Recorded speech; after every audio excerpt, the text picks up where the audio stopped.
It's very interesting looking at all these tributes and homages and retrospectives on Lynch. And one of the things that some people are worried about is that everything has been said about him, and broadly, probably correct, that he was in the avant garde, he had a background as a painter, has a very European style, but very distinct American identity.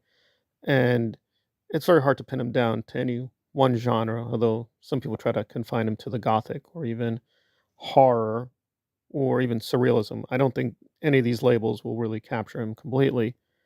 But good or bad, people who make these statements that, well, we're done with him, there's really nothing more to say, are like, well, maybe you're blessed or cursed not to have gone into, as I have, the very, very many books and articles on his work. And to put it mildly, there are many disagreements and many debates. And Lynch himself, whenever he was, I guess reporters want a simplistic answer, he would just be very nice and say, "No, no." Again, the films weren't there to be, well, no nice way of putting it, like McDonald's kids meal. The vast majority of cinema, again, it's not a knock, I'm just being an analyst, are usually genre films. Looking at The Wolfman recently, that's more or less what you're gonna get in most films, and even The Wolfman is, quote, "trying to be Lynchian and trying to be experimental," and that just wasn't Lynch, really, except for Dune. He never really did Hollywood movies as people conceive them. Like, even with something like The Elephant Man, which is very melodramatic, that's just him taking a story and then injecting his style. There's no doubt that Dune and Elephant Man are his most conventional films. But beyond those two examples, he just really wrote his projects with a lot of help, sometimes co-writers. And I would push back on one big myth that it's all original. No, I mean, from my understanding, Wild at Heart is based on a novel. So, yeah, people have this mythology that he just invented it all from his dreams. No, no, he takes a lot from other sources. He's very clear on that. If you go through his interviews carefully, he will say, "Yeah, I was just looking at this or thinking about that." And definitely in some places, like not Twin Peaks, the TV show, but the movie has a lot, and I do mean a lot of Kubrick in it. I definitely see a lot of Lolita influences. So if you're patient and want to be either a hardcore specialist or even just a super fan, he will tell you, saying, "Well, yeah, I was thinking through this," and he is very clear on his influences, like his various painters he looks to. Kubrick is a big influence. He's acknowledged a long time. And if you like a lot of classic Hollywood films, that's definitely there, especially Mulholland Drive. That's definitely taking a lot of inspiration from older classical films. So I don't think he's this big mystery box who's impenetrable, but it's a very complex set of worlds, and I'm not even gonna try to summarize the insane amount of visions he has, but I would push back on some of the stereotypes that it's all very dark or even veiled commentary on this and that. It is a commentary, but it's very case by case basis. Definitely certain issues he returned to a lot with families, trauma, especially how children are victimized. There's a lot of that, how innocent victims are just caught up in these bigger conspiracies and really victimized by these larger systems. But even there, Kubrick is much more specific, whereas Lynch is sort of a little bit more vague and also more hopeful than Kubrick. So there's definitely a lot of darkness in his work, but I think people go to that because they just don't want to experience the films. And I'm coming more from a skeptic angle because really until Mulholland Drive, I was sort of aware of who he was, sort of saw his things here and there. I was like, okay, gave it a try. I didn't quite understand why people were going so crazy. In fact, I can remember very distinctly people were doing this interesting horror countdown, and Blue Velvet made the list, and I was like, "Oh, really? Hmm." And so I was always aware of his work, but until Mulholland Drive, I just didn't quite get it. And Siskel and Ebert, who I respected, really hated him. Now, I will say I do think for myself, so I wasn't clear why they hated him so much. It just felt very flimsy. But yeah, now people love him and critics love him. But believe me, back in the 80s and 90s, people were very mixed. I do remember really well, and I don't like this. I'm probably going to do a video on this where Siskel and Ebert just went crazy hating Dune. And definitely the first Dune is, to me, a spectacular film, but it is very flawed. It definitely has major flaws and dilemmas. And Lynch is the first one to tell you that, yeah, there were many parts missing. It was just an overwhelming production, but their criticism was just so superficial. It was just so stupid. So, Yeah, it's nice to see him as a critical darling now, but he's been through the ringer. In fact, famously for Lost Highway, he actually put up Siskel and Ebert 2 thumbs down. So he's always had issues with trying to deal with a mainstream audience and mainstream critics. And I'm definitely here highlighting the positive, but he would tell you it was really hard work, even with quote companies that seemingly welcomed him, like Netflix or HBO. You go through the list, he's always had issues with censorship. People don't quite understand what he's up to. Even producers who support him, they've always had doubts about where are we going with this. And it's really interesting looking at the documentaries. He had so many day-to-day problems and creative ways to solve them. I didn't even notice these were problems, but looking back, yeah, Lost Highway, Blue Velvet, and so on and so forth, you will see not flaws, but you'll see like, oh, that's weird. There should be a like something here, but a scene is missing. So it's one of those interesting things that people have this weird daydream about being film directors, and they don't realize it's a very brutally compromising kind of profession. And he's definitely going to stand out as someone who tried not to compromise, but even he had to back off certain things and just rework certain things. I think Mulholland Drive, for instance, was supposed to be a TV show, but it just didn't work. But he still wanted to finish it, and thank goodness, because if it wasn't for that, we wouldn't really have Naomi Watts, who became a superstar after that film. So it's yes, it's a lot of vision, but there is a lot of compromise, and it's interesting whether we'll ever get really the unfiltered version of Lynch. Now that he's dead, it'll probably be a very slow process going through scripts, a lot of unedited things that he left for us. And people have pigeonholed him as a director, which I'm focusing on, but he's much more than a director. He just did so many things: painter, musician.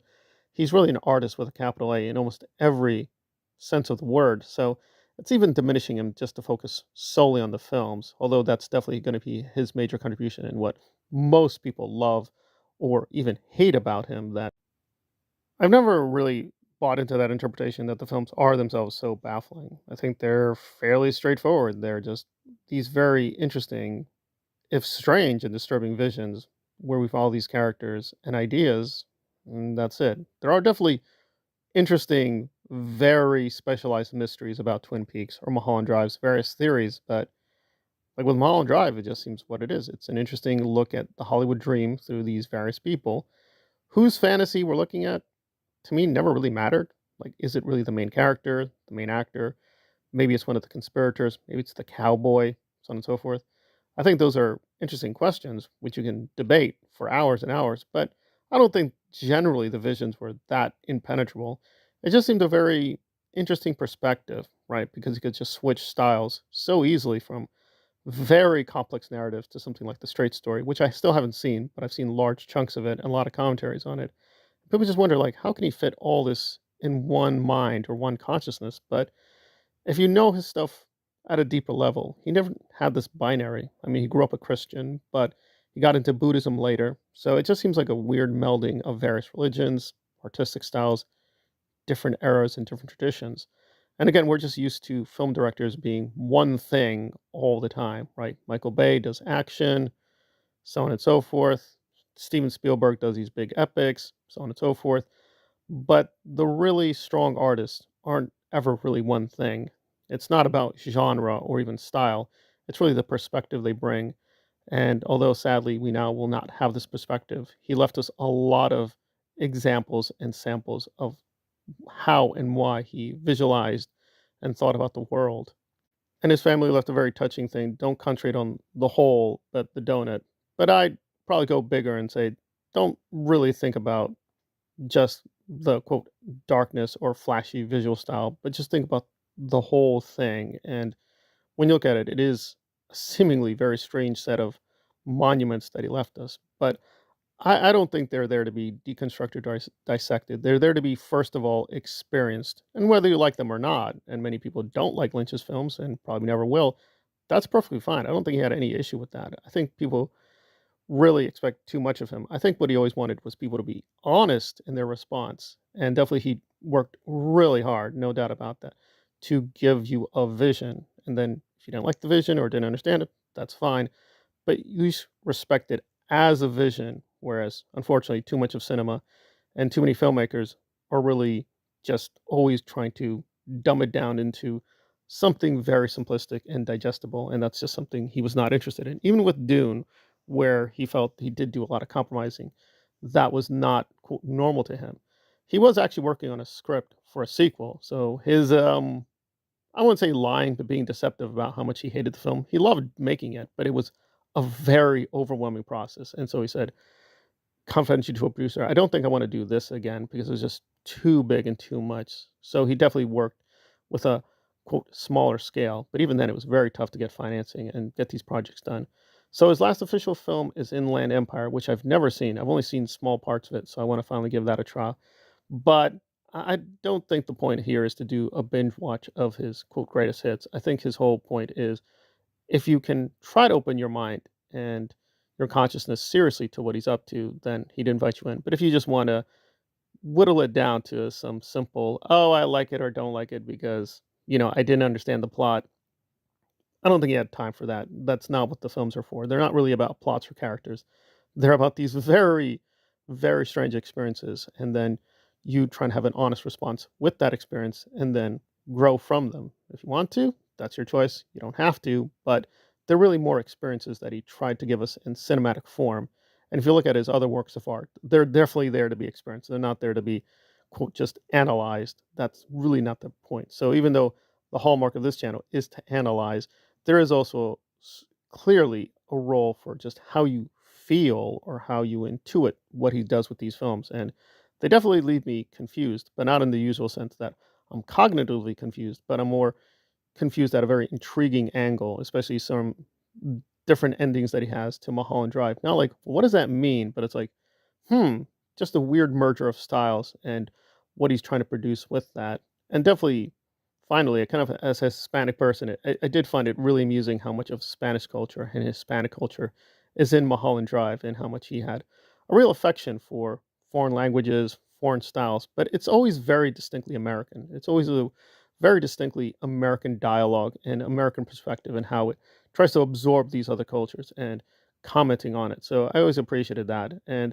definitely with Mulholland Drive, there's so many mixtures going on. It's pretty crazy. So I can only say give the films a chance, but try to come in there with kind of the right attitude and don't expect them to be, these kind of kids meals or burgers that you just digest and get rid of and that's it. And that's all there is to it. They're definitely there to leave an impression. You don't have to let the films leave an impression, but that's what he wanted. And hopefully that's what we'll be getting from people who are inspired by his work. And I humbly say I'm one of those people, but it's definitely going to be hard to match the sheer power of what he gave us. But we can at least give it a try.